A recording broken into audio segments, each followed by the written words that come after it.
Hey everybody, it's Kevin back with another quick video. So my daughter's home from college and she told me that the check engine wrench, like the little wrench, is on the dash, is showing up on the dash. So what we have going on here is her car is due for an oil change at 13,500 miles, but the oil change indicator is popping up sooner because the dealership either didn't adjust it or it's like the 1,000-mile warning. So I'm going to show you how to fix that in case someone doesn't reset it, or if you just want to turn it off until you are able to go so you don't have to see the wrench all the time. So first and foremost, we're going to start the car.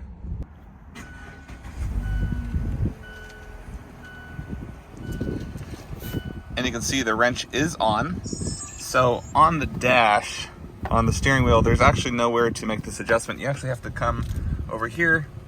There's the knob that's gonna make all the turns, and then you can click it and you can push on it to make selections and stuff like that.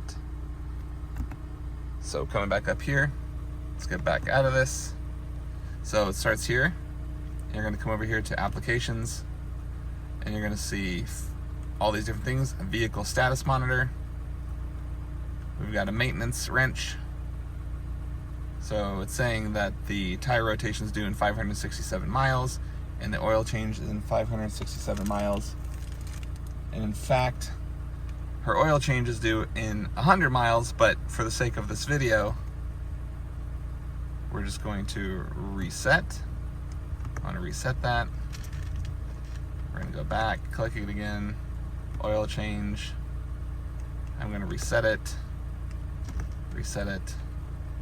and now it's due in 5,000 miles. That's how easy it is to go in and reset or adjust that maintenance. You can actually adjust the mileage. So if you actually have another 1,000 miles on the oil change, you can adjust it so that in 1,000 miles, it sets the reminder so that you know and you can go get your oil change changed.